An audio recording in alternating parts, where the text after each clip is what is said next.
Good morning students, my name is Amit Jain, chartered accountant और इस batch के लिए आपका इनकम टैक्स फैकल्टी। आज जो फ्रेंड्स ये वीडियो आप देखने वाले हो, ये मेरे लाइव बैच का रिकॉर्डिंग है। आपको फ्रेंड्स पता ही है, लाइव क्लास में कभी कभी कुछ एक्स्ट्रा मसाला भी रिकॉर्ड हो जाता है, लेकिन टेंशन बिल्कुल मत लेना। मैंने वो सारा मसाला, वो सब अनवांटेड पार्ट क्लीन कर दिया है। अब आपको मिलेगा सिर्फ पूरा स्टडी कंटेंट, नो बकवास, ओनली टैक्स की बात। इस बैच का फ्रेंड्स पूरा स्टडी मटेरियल डाउनलोड का लिंक आपको वीडियो के डिस्क्रिप्शन में फ्री डाउनलोड लिंक से मिल जाएगा। सजेशन बस इतना ही है कि इस वीडियो के साथ साथ मटेरियल खोल के पढ़ोगे तो डबल फायदा होगा। फ्रेंड्स ये बैच फुल्ली अपडेटेड है और आपके एग्जाम के लिए एप्लीकेबल है। So enjoy the lecture, practice regularly और एग्जाम में अपना बेस्ट देना।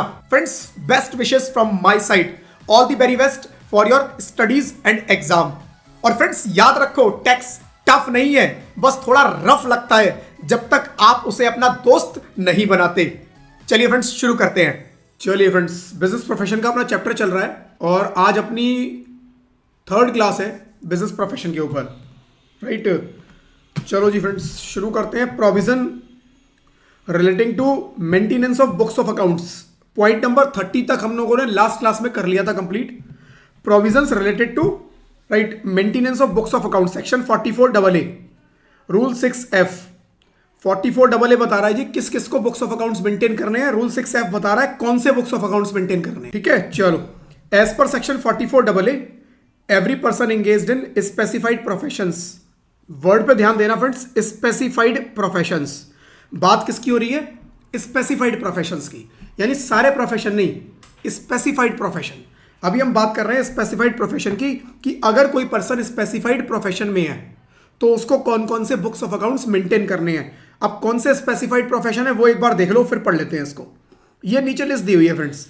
लीगल, लॉयर वगैरह जो हैं, medical, doctors, engineer, architect, accountancy के प्रोफेशन में, technical, right, interior decoration, authorised representative. Authorised representative क्या होते हैं फ्रेंड्स?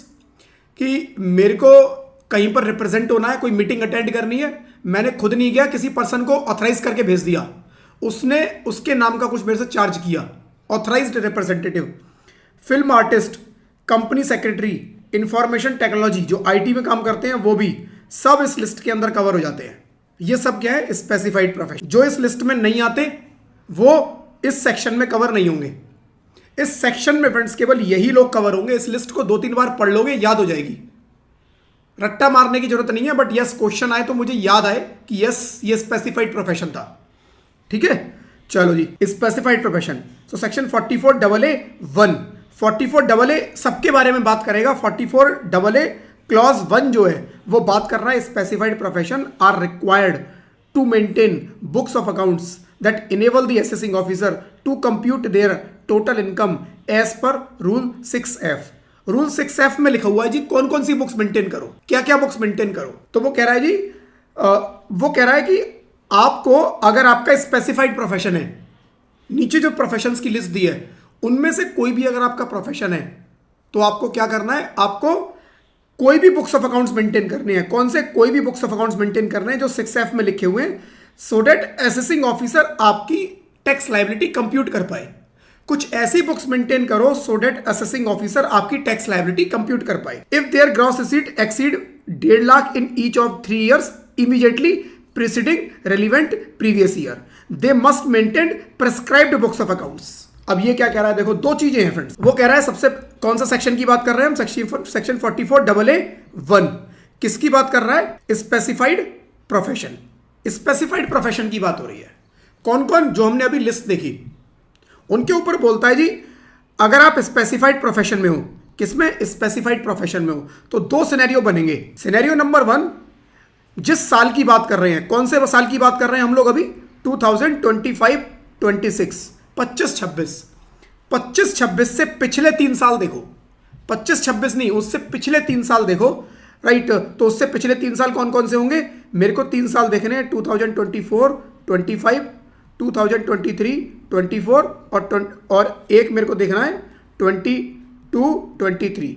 इन 3 साल में, तीनों साल में आपकी इनकम, राइट, आपकी रिसीट, ग्रॉस रिसीट बिज प्रोफेशन से 1,50,000 से ज्यादा है, ग्रेटर देन 1,50,000, ग्रेटर देन 1,50,000। जिस साल की आप कैलकुलेशन कर रहे हो उससे पिछले 3 साल में, तीनों सालों में, एक में नहीं तीनों सालों में आपकी रिसीट 1.5 लाख, 1.5 लाख, 1.5 लाख तीनों साल में उससे ज्यादा है, तो आपको कौन सी बुक्स ऑफ अकाउंट्स मेंटेन करने हैं? आपको प्रेस्क्राइब्ड, प्रेस्क्राइब्ड रूल 6F में लिखा हुआ है कि प्रेस्क्राइब्ड बुक्स ऑफ अकाउंट्स कौन से हैं, वो आपको मेंटेन करने पड़ेंगे। और अगर आपकी किसी एक साल में भी रिसीट जो है 1.5 लाख से कम हो गई, किसी भी एक साल में, तो आपको कौन से बुक्स ऑफ अकाउंट्स मेंटेन करने हैं? एनी। आप कोई भी बुक्स ऑफ अकाउंट्स मेंटेन करो जिससे असेसिंग ऑफिसर आपकी इनकम कैलकुलेट कर पाए। तो रूल 6F में बता देता हूं, लिखा हुआ है फ्रेंड्स कि आपको cash ledger, right, proper books maintain करनी पड़ेंगी जिसके अंदर कैश लेजर हो गया आपका, आपको जनरल अकाउंट्स मेंटेन करने पड़ेंगे, आपको proper balance sheet, P&L, right, तो प्रॉपर अपने अकाउंट्स मेंटेन करने हैं, आपको सारा कुछ ये मेंटेन करना पड़ेगा, रूल 6F में लिखा हुआ है। बट कब एप्लीकेबल है? स्पेसिफाइड प्रोफेशन के ऊपर। कब है स्पेसिफाइड प्रोफेशन पे? मेरी पिछले 3 साल की जो इनकम है वो हर साल 1.5 लाख, 1.5 लाख, 1.5 लाख, तीनों साल में 1.5 लाख से ज्यादा है, तो मेरे ऊपर स्पेसिफाइड बुक्स ऑफ अकाउंट्स। और अगर 1.5 लाख से एक साल में भी 1.5 से कम हो गई तो मेरे को any books of accounts maintain करने हैं।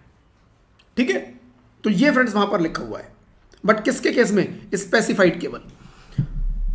अब आगे एग्जांपल दिया, जैसे मिस्टर रोहन मेडिकल प्रोफेशनल है, तो स्पेसिफाइड प्रोफेशन हो गया medical professional, has following gross receipt, right, for the past years, 24-25 में 140, 23-24 में 170, 22-23 में 155, पिछले 3 साल की रिसीट दी हुई है। 24-25 में 1.5 लाख से कम रह गई। In this case previous year 25-26, अब हमारा साल जो है 25-26। Mister Rohan is not required to maintain prescribed, not required, ठीक है, of accounts as is receipt has exceeded, has not exceeded 1.5 lakh in all 3 years. However if receipt for 24-25, इस साल में वो कह रहा है अगर रिसीट 150 हो जाए, 140 की जगह 1.5 लाख हो जाए, तो उसको फिर specified books of accounts maintain करने पड़ेंगे। स्पेसिफाइड प्रोफेशन ये वाले सारे, राइट। आगे देखते हैं, preservation of books of accounts, कितने टाइम तक आपको बुक्स ऑफ अकाउंट्स संभाल के रखने हैं, डिपार्टमेंट आपसे मांग सकता है। तो उन्होंने बोला जी बुक्स ऑफ अकाउंट्स आपको एटलीस्ट 6 ईयर्स तक, 6 साल, from the end of the relevant assessment year, from the end of the relevant assessment year मतलब 2024-25, या अपना इस साल लिखते हैं यहाँ पर 2025-26, इसका असेसमेंट ईयर कब कंप्लीट होगा? 2026-27, यानी 31 मार्च 27 में ये असेसमेंट ईयर कंप्लीट होगा। 31 मार्च 27 को ये असेसमेंट ईयर कंप्लीट होगा। इससे लेकर, इस डेट से लेकर 6 ईयर तक आपको बुक्स ऑफ अकाउंट्स अपने पास संभाल के रखने हैं। पर्सन इंगेज्ड इन बिजनेस और अदर प्रोफेशन, अभी हमने ऊपर बात किया 44AA1, 44AA1 किसकी बात कर रहा था? Specified profession. अब इसके अलावा कुछ और भी प्रोफेशन हो सकते हैं, इसके अलावा कुछ और भी प्रोफेशन हो सकते हैं। वो कह रहा है उनके लिए, वो कह रहा है उनके लिए ये रूल लगेगा अब जो बता रहे हैं। तो अगर किसी का कोई बिजनेस है या फिर अदर प्रोफेशन है, अदर देन स्पेसिफाइड, जो ऊपर लिखे हैं उसके अलावा कोई प्रोफेशन है या फिर बिजनेस है, तो ये वाला रूल लगेगा। क्या कहता है ये रूल? ये रूल कहता है person not engaged in specified profession, person not engaged in specified profession, right, are not required to maintain books of accounts. However, right, वो कह रहा है उनको बुक्स मेंटेन करने की जरूरत ही नहीं है। जो स्पेसिफाइड प्रोफेशन में नहीं है, जो स्पेसिफाइड प्रोफेशन में नहीं है, उनको कोई बुक्स मेंटेन नहीं करनी। लेकिन if there income from business profession, लेकिन अगर उनकी बिजनेस प्रोफेशन से इनकम है other than specified profession, specified profession के अलावा, स्पेसिफाइड प्रोफेशन होगा तो वो ऊपर वाले सेक्शन में चला जाएगा, तो और एक्सीड कर जाती है क्या? 1,20,000 ऑफ देयर टोटल सेल्स, और देयर टोटल सेल्स टर्नओवर और gross receipt exceed 10 lakh in any of 3 immediately preceding relevant previous year, they are required to maintain any books of account. Specified profession में हमने check किया कि पिछले 3 साल में check करो क्या उनकी रिसीट हर साल 1.5 लाख क्रॉस कर गई।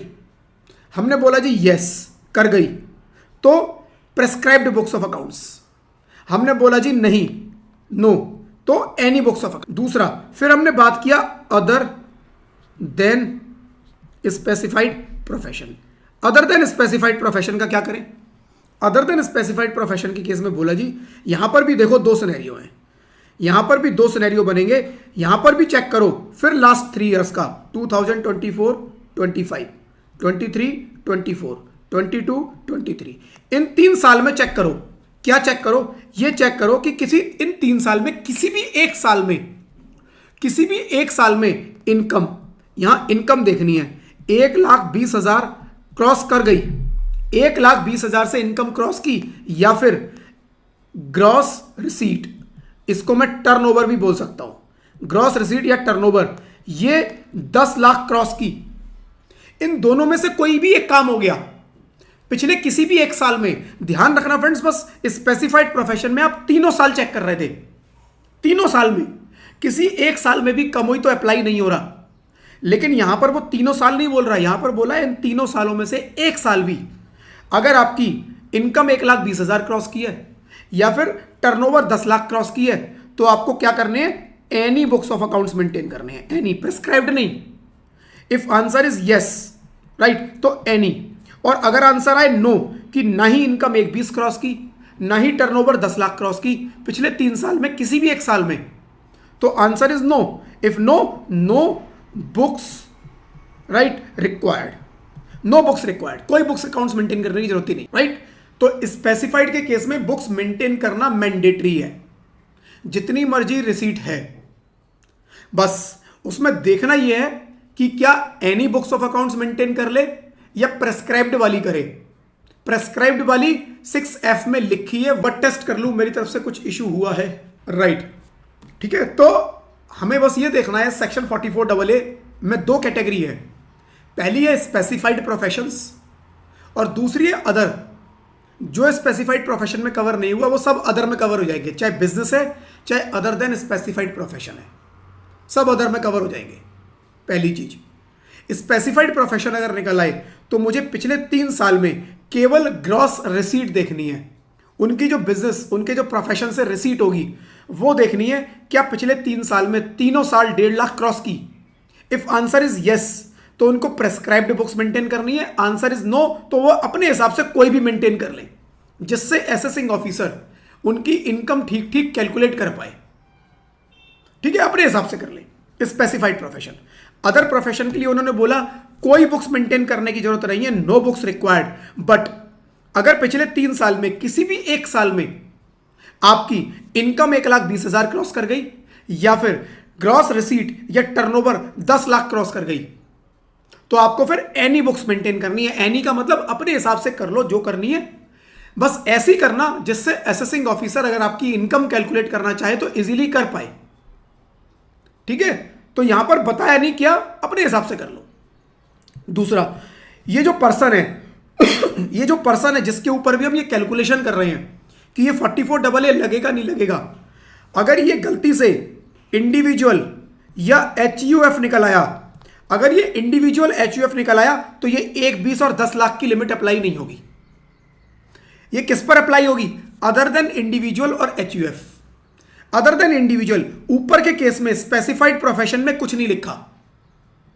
प्रोफेशनल नॉर्मली कौन होगा? इंडिविजुअल, इसलिए नहीं लिखा, क्योंकि डॉक्टर कौन होगा? इंडिविजुअल। इंजीनियर कौन होगा? इंजीनियर। आर्किटेक्ट कौन होगा? इंडिविजुअल। आर्टिस्ट कौन होगा? इंडिविजुअल, इसीलिए इनके लिए नहीं लिखा, राइट। तो यहां पर ऑब्वियसली इंडिविजुअल ही आएगा, लेकिन नीचे वाली कैटेगरी में बिजनेस अदर देन प्रोफेशन में कोई भी आ सकता है, partnership form, company, HUF, individual, कोई भी आ सकता है। तो अगर अदर देन इंडिविजुअल HUF है तो ये जो मैंने लिमिट बताई वो अप्लाई होगी, लेकिन अगर इंडिविजुअल या HUF हुआ तो 1,20 की जगह लिमिट लगेगी 2.5 लाख रुपए की, राइट। 1,20 की जगह लिमिट लगेगी कितने की? 2,50,000 की, और यहां 10 लाख की जगह वैल्यू हो जाएगी 25 लाख, बस इतना फर्क है। सेम प्रोविजन, इंडिविजुअल HUF हुए तो आपको 1,20,000 की जगह 2,50,000 चेक करना है। पिछले 3 साल में टर्नओवर, पिछले 3 साल में इनकम 2.5 लाख क्रॉस की है, या फिर पिछले 3 साल में रिसीट बिजनेस से जो ग्रॉस टर्नओवर या रिसीट जो मर्जी कह लो 25 लाख क्रॉस की है। किसमें देखना है? Individual HUF। इंडिविजुअल HUF के अलावा कोई और हुए तो 1,20 और 10 लाख चेक करना है, ठीक है जी। बस बाकी प्रोविजन बिल्कुल सेम। चलो जी, न्यू बिजनेस या प्रोफेशन है अगर कोई, तो वो कह रहा है अगर देखो नया बिजनेस या प्रोफेशन है, if business profession is newly set up the obligation to maintain books will arise if income और turnover is likely to exceed 1/20 और 10 लाख। ये प्रोविजन तब लगेंगे, मान लो मैंने इसी साल बिजनेस शुरू किया है, तो मैं पिछले 3 साल की कैसे चेक करूं? अब 44AA लगेगा नहीं लगेगा, कैसे चेक हो? तो वो बोलता है जी 44AA चेक करने के लिए आप ये देख लो कि अगर आपको लगता है कि आपकी टर्नओवर बढ़ सकती है उतनी, तो आप मेंटेन कर लो, वरना मत करो। ठीक है। Provision for individual and HUF जो मैंने ऑलरेडी बता दिया। For individual HUF the limits are income 2.5 lakh instead of 1,20,000 and turnover 25 lakh instead of 10 lakh. Individual HUF के केस में 1,20 की जगह 2.5 देखना है और टर्नओवर 10 लाख की जगह 25 लाख देखनी है, बाकी सब सेम टू सेम। ठीक है। Person with presumptive income under section 44AD ADA AE। पहले आगे बढ़ने से पहले ये प्रिजम्पटिव इनकम क्या है इसका मीनिंग समझ लेते हैं। प्रिजम्पटिव इनकम, प्रिजम्पटिव प्रिज्यूम कर लो, मान लो कितनी इनकम है, मान लो, रियल कैलकुलेट नहीं करनी, नहीं रियल कैलकुलेट नहीं करनी, मान लो कितनी है, बुक्स मेंटेन नहीं करनी, कुछ हिसाब किताब नहीं लगाना, कह रहे नहीं कुछ हिसाब किताब लगाने की जरूरत नहीं है, मान लो, मान लिया कि इतनी इनकम है, यानी ये मान लिया गया वाला सेक्शन है सारे अभी जो नीचे लिखे हुए हैं। Presumptive income 44AD ADA AE तीनों आपके कोर्स का पार्ट है, बड़े इंपॉर्टेंट है और तीनों ही आज कवर होंगे। ठीक है। तो अभी 44AD नहीं है, ये 44AD का केवल थोड़ा सा उसके बारे में लिखा हुआ है, AD ADA AE, वो आगे आएंगे अभी डिटेल में।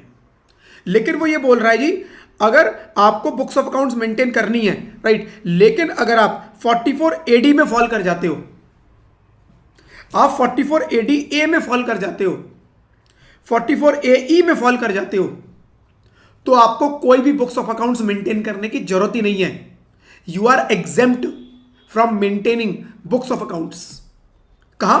अगर आप 44AD की शरण में चले गए, 44ADA की शरण में चले गए, आप 44AE की शरण में चले गए, तो आपको कोई बुक्स मेंटेन करने की जरूरत नहीं है। लेकिन 44AD क्या कहता है, ब्रीफ में समझना, ब्रीफ में समझना। भाई मेरे बिजनेस की टर्नओवर है 50 लाख रुपए की, टर्नओवर 50 लाख की, अब मैं इनकम कैसे कैलकुलेट करूंगा? मैं हिसाब रखूंगा, कुछ तो हिसाब रखूंगा, एनी बुक्स तो मेंटेन करनी है जिससे असेसिंग ऑफिसर ये हिसाब निकाल पाए, क्योंकि टर्नओवर मेरी 25 लाख क्रॉस कर गई अगर मैं इंडिविजुअल भी हूं, तो मेरे को एनी बुक्स मेंटेन करनी है। और ज्यादातर सब लोगों पे एनी तो मेंटेन होनी है, क्योंकि कोई हार्डली ऐसा होगा जो बिजनेस कर रहा है और 25 लाख की टर्नओवर भी नहीं है या इनकम 2.5 लाख रुपए भी नहीं है, राइट। अब मैंने 50 लाख की टर्नओवर की, मुझे हिसाब किताब देना है गवर्नमेंट को, इनकम टैक्स डिपार्टमेंट को, तो मुझे कहने वाली बात है एनी आपको सब कुछ हिसाब मेंटेन करना पड़ेगा, तो अभी तो असेसिंग ऑफिसर चेक कर पाएगा। तो आप हिसाब रखोगे जी क्या क्या खर्चे हुए, आप हिसाब रखोगे किसको कितनी सैलरी दी, कितना इलेक्ट्रिसिटी का बिल पे किया, कितने का माल खरीदा, कितने का ये, कितने का वो, सब हिसाब रखना आप। 44AD कहता है जी मेरी शरण में आ जाओ, फिर आप कहते हो हिसाब रखने में बड़ी दिक्कत है तो मेरे पास आ जाओ। उससे क्या होगा? उससे यह होगा मैं बोलूंगा जी कोई बुक्स मेंटेन मत करो, लेकिन आपको अपनी जितनी भी टर्नओवर है उसका मिनिमम 8% इनकम डिक्लेयर करनी पड़ेगी। मतलब अगर आपकी 50 लाख की टर्नओवर है तो 44AD बोलता है आप 8%, 50 लाख का 8%, 4 लाख, ये बोलो जी मेरी इनकम है।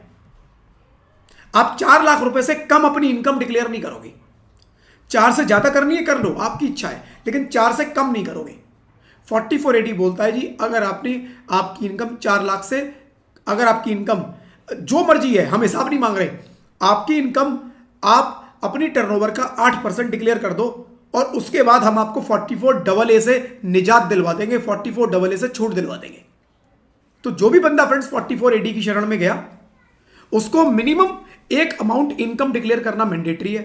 ये सारे सेक्शन वही हैं। 44AD डिफरेंट टाइप की इनकम की बात करता है, 44ADA डिफरेंट लोगों पे अप्लाई होता है, 44ADAE डिफरेंट बिजनेस पे अप्लाई होता है।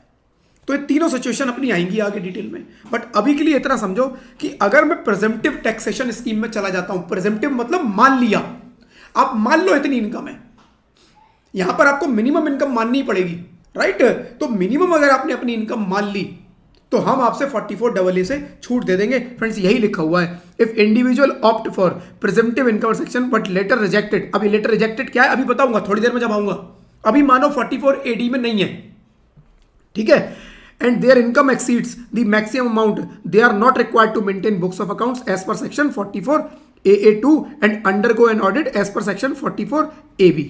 44AA2 other than specified profession, मतलब बिजनेस है या अदर प्रोफेशन है, उनकी बात कर रहा है। इसकी डिटेल में अभी आऊंगा नीचे, अभी छोड़ दो, राइट। 44ADA भी बोलता है similarly if individual claims income lower than the प्रेजेंटिव profit 44ADA and their income exceeds the amount limit, they must maintain books of accounts 44AA1। 44AE बोलता है जी कि अगर आप ट्रक ऑपरेटर हो और आपकी ट्रक ऑपरेटर से मिनिमम इनकम आपको डिक्लेयर करनी है, आपने उससे कम की है, तो आपको 44AE में आना पड़ेगा। 44AE से कम की है मतलब 44AE में नहीं आए आप, तो आपको 44AA के हिसाब से बुक्स मेंटेन करना मैंडेटरी है। तो ये तीनों सेक्शन कह रहे हैं जी, अभी इनमें जब हम जाएंगे डिटेल में, इन तीनों में लिखा है कि आप हमारी बात मान लो 44AA अप्लाई नहीं होगा, ठीक है। तो बस ये था फ्रेंड्स 44AA में याद रखने वाली बात बस यही है कि आपको ये देखना है जी स्पेसिफाइड प्रोफेशन है या अदर है। अदर मतलब अदर देन स्पेसिफाइड प्रोफेशन या फिर बिजनेस, सब अदर में आ जाएंगे। स्पेसिफाइड प्रोफेशन है पिछले 3 साल में, तीनों साल में ही अगर मेरी ग्रॉस रिसीट 1.5 लाख क्रॉस कर जाती है तो मेरे को prescribed books of accounts maintain करना है, और तीनों साल में से किसी भी एक साल में अगर कम रह जाता है 1.5 लाख से तो मेरे को any books of accounts maintain करना है। यही अगर मैं बात करूं अदर लोगों की, तो उस केस में मेरे को देखना है जी पिछले 3 साल में, पहली चीज उनको कोई बुक्स मेंटेन करनी नहीं है, लेकिन अगर पिछले 3 साल तीनों सालों में से किसी एक साल में भी अगर उनकी इनकम 1,20,000 से कम रह जाती है या फिर टर्नओवर 10 लाख से कम रह जाती है, तो उनको क्या करना है, any books of accounts maintain करना है। अगर यही इंडिविजुअल HUF हुए तो 1,20 की जगह 2.5 लाख और 10 लाख की जगह 25 लाख, बस, ठीक है। अब आ जाओ जी कंपलसरी ऑडिट। ये कह रहे जी टैक्स ऑडिट क्या हुआ फ्रेंड्स कि जी मुझे टैक्स ऑडिट करवाना जरूरी है। टैक्स ऑडिट का मतलब क्या है फ्रेंड्स कि जहां अथॉरिटी को, गवर्नमेंट को लगता है, इनकम टैक्स डिपार्टमेंट को ये लगता है कि साइज ऑफ बिजनेस का थोड़ा बड़ा हो गया है, कॉम्प्लेक्सिटी बढ़ चुकी होगी, पता नहीं ये पर्सन ने ठीक से हिसाब हमें दिया ही नहीं दिया है। अब डिपार्टमेंट हर एक की बुक्स तो चेक नहीं कर सकता, जाके हर एक की बुक्स तो चेक नहीं कर सकता कि जी अपनी किताबें लेके आओ, अपनी बुक्स ऑफ अकाउंट्स लेके आओ और चेक कराओ, राइट। कितनी रिटर्न्स, करोड़ों रिटर्न फाइल होती है इंडिया के अंदर, डिपार्टमेंट पे इतनी बैंडविड्थ नहीं है, इतनी स्ट्रेंथ नहीं है कि वो सबकी बुक्स चेक कर पाए। तो उन्होंने क्या बोला, उन्होंने एक लिमिट लगा दी कि अगर आपकी टर्नओवर या आपकी रिसीट एक सर्टेन लिमिट से ज्यादा है तो आपको अपना ऑडिट करवाना है। ऑडिट कौन करेगा, एक CA करेगा। एक चार्टर्ड अकाउंटेंट को ऑथराइज कर दिया कि आप ऑडिट करोगे, वो उसकी बुक्स चेक करेगा और गवर्नमेंट को, इनकम टैक्स डिपार्टमेंट को एक रिपोर्ट देगा, सबमिट करेगा कि जी देखो जी ऑडिट मैंने कर दिया, ये चेकिंग कर लिया और ये है हिसाब किताब। इस तरह से गवर्नमेंट ने अपने काम को क्या किया, क्योंकि उनके पास बैंडविड्थ नहीं है तो उन्होंने अपने बिहाफ पे एक CA, समझ लो CA वो अपॉइंट नहीं करता, CA SSC अपॉइंट करेगा, SSC डिसाइड करेगा मुझे किस CA से कराना है, बट CA एक इंडिपेंडेंट अथॉरिटी है, उसका काम है कि वो इंडिपेंडेंटली उसकी बुक्स का ऑडिट करे, राइट, उसकी बुक्स का ऑडिट करे और उसको जाके सबमिट करे, किसको, इनकम टैक्स डिपार्टमेंट को, कि जी ये हिसाब किताब है, ठीक है। तो अब ऑडिट क्या हर बंदा करवाएगा, नहीं, उन्होंने कहा देखो हर बंदे से कराएंगे क्योंकि CA की फीस देनी पड़ेगी, राइट। 20, 25, 30,000, 50,000, 1 लाख रुपया ऑडिट फीस बनेगी, या कई बार इस केसेस में वो ऑडिट फीस कई बार लाखों में होती है, कई बार करोड़ों में भी होती है, depending on the size of the business. अब हर बंदा तो ऑडिट नहीं करवाएगा, तो उन्होंने एक लिमिट डाली कि इस लिमिट से अगर ऊपर इनकम, इस लिमिट से ऊपर टर्नओवर है या रिसीट है तो आप ऑडिट करा लो, वरना आप ऑडिट से छूट, राइट। तो यहां पर फ्रेंड्स बताया है audit of accounts for certain person carrying on business और profession 44AB। Following person are required to get their accounts audited under section 44AB। अगर उसकी बिजनेस विद सेल्स टर्नओवर और gross receipt exceeding 100 lakhs, 100 lakhs मतलब 1 करोड़, अगर उसकी turnover 1 crore cross कर जाती है तो उसको ऑडिट करवाना मैंडेटरी है। उसको अपनी बुक्स किसी सीए से चेक करानी पड़ेंगी, राइट, और वो रिपोर्ट जाएगी इनकम टैक्स डिपार्टमेंट के पास कि सब कुछ ठीक है, और कुछ ठीक नहीं होगा तो सीए जो होगा उसके अंदर लिख देगा कि ये प्रॉब्लम्स हैं, इतना टीडीएस टाइम से नहीं काटा, इतने इंटरेस्ट की पेमेंट नहीं की इसने इतना टीडीएस डिले किया है, इतने की कैश की ट्रांजेक्शन्स हुई हैं, इतने की पेमेंट 10,000 से ज़्यादा की कैश में हुई है, वो सब उसमें लिखेगा, सारे क्लॉज हैं। एक होता है फॉर्म 3CD, फॉर्म 3CD, अगर आप लोगों ने नाम सुना हो फॉर्म 3CD। फॉर्म 3CD में पूरा फॉर्मेट है, उसके अंदर सब क्वेश्चनर है, उस क्वेश्चनर का उस सीए को जवाब देना है। उसके अंदर एक एक चीज उसने लिखनी है कि मैंने ये चेक की है, ये मिला, ये नहीं मिला, सब बताना है क्लॉज बाय क्लॉज, राइट। तो टर्नओवर अगर 1 करोड़ क्रॉस करेगी तो उसको ऑडिट करवाना मैंडेटरी है। या फिर बिजनेस विद सेल्स टर्नओवर और gross receipt exceeding 10 crore, right, 1000 lakhs मतलब 10 करोड़। अगर उसकी टर्नओवर 10 करोड़ क्रॉस करती है तब कुछ सिचुएशन है, तब कुछ कंडीशन पूरी अगर हो गई तो भी ऑडिट करवाना जरूरी नहीं है, राइट। तो अगर मेरी टर्नओवर 100 लैक्स तक है, 1 करोड़ तक है, तो मुझे ऑडिट की जरूरत नहीं है, कोई कंडीशन चेक नहीं करनी, केवल टर्नओवर चेक कर लो, केवल टर्नओवर चेक करो। टर्नओवर 1 करोड़ से कम है, ज्यादा है, अगर टर्नओवर 1 करोड़ तक है नो ऑडिट, 1 करोड़ से ज्यादा है ऑडिट हो गया। लेकिन कुछ सिचुएशन ऐसी है जब टर्नओवर 10 करोड़ तक भी होगी तब भी ऑडिट नहीं होगा। वो कब है? कुछ कंडीशन है इसमें। कंडीशन ये है कि aggregate of all amount received, जो भी उसने बिजनेस में अमाउंट रिसीव किया, भाई माल बेचा होगा तो पैसा आया होगा, अलग अलग मोड से पैसा आया होगा बिजनेस में, तो वो कह रहा है जो भी आपने पैसा इकट्ठा किया वो सब डिजिटल ट्रांजैक्शन से होना चाहिए। सब तो नहीं हो सकता, लेकिन उन्होंने कहा कि 5% से ज्यादा कैश में ना हो, मतलब 95% मिनिमम किससे हो? Digital transaction. डिजिटल ट्रांजैक्शन, अगर आपने जो पैसा रिसीव किया है 95% तक डिजिटल ट्रांजैक्शन के थ्रू रिसीव किया, साथ में आपने जो पेमेंट किया, आपने भी तो पेमेंट की होंगी, आपने माल खरीदा होगा, आपने स्टाफ को सैलरी दी होगी, आपने डिफरेंट टाइप के खर्चे किए होंगे, आपने भी जो अपनी पेमेंट की है वो 95% तक डिजिटल ट्रांजैक्शन के थ्रू किया है, डिजिटल ट्रांजैक्शन के थ्रू। तो अगर आपने 95% तक पैसा जो रिसीव किया वो भी डिजिटल ट्रांजैक्शन के थ्रू किया, और 95% तक जो आपने पेमेंट किया वो भी डिजिटल ट्रांजैक्शन के थ्रू किया, तो आपके लिए लिमिट 10 करोड़, क्योंकि आप ट्रांसपेरेंट हो। धांधलेबाजी वो कहते हैं कैश में ज्यादा होती है, ये बंदा तो कैश में ट्रांजैक्शन ही नहीं कर रहा बहुत ज्यादा, ये बंदा कैश में, ये पहले नहीं हुआ करता था, ये अभी कुछ टाइम पहले इंट्रोड्यूस हुआ है, पहले तो बस 1 करोड़ की लिमिट थी, ये 10 करोड़ वाली पहले नहीं थी। अब हम डिजिटल इंडिया की तरफ बढ़ रहे हैं, लोगों को प्रमोट कर रहे हैं डिजिटल, कि भैया अपने ट्रांजैक्शन डिजिटल करो, कैश में कम से कम करो। तो एक ये नया क्लॉज और जोड़ दिया गया कि अब जो लोग डिजिटल नहीं भी कर रहे थे वो भी करें, कि 10 करोड़ तक कोई ऑडिट की जरूरत नहीं पड़ेगी आपको, no audit till 10 crore. But आपको ध्यान का रखना है, आपकी जो पेमेंट करोगे वो 95% तक डिजिटल होनी चाहिए, जो आप पेमेंट रिसीव करोगे वो 95% तक डिजिटल होनी चाहिए। दोनों अलग अलग चेक करनी है, टोटल नहीं देखना। पेमेंट अलग देखो, रिसीट अलग देखो। अगर पेमेंट 100% डिजिटल है और रिसीट 94% डिजिटल है, ये क्लॉज अप्लाई नहीं होगा, 94 रह गया, मिनिमम 95 होना चाहिए, यानी कैश में 5% से ज्यादा ना हो बस, right. Note for the purpose of clause payment और receipt, right, by cheque, bank draft, non account payee will be deemed as cash transaction. वो कह रहा है अगर आपने चेक जो कि नॉन अकाउंट पे ही है, नॉन अकाउंट पे ही मतलब क्रॉस, मैंने लास्ट टू लास्ट क्लास में भी क्रॉस चेक का मतलब बताया था, जिसमें बीच में अकाउंट पे ही नहीं लिखा होता, तो ये कैश ही माना जाएगा, ठीक है।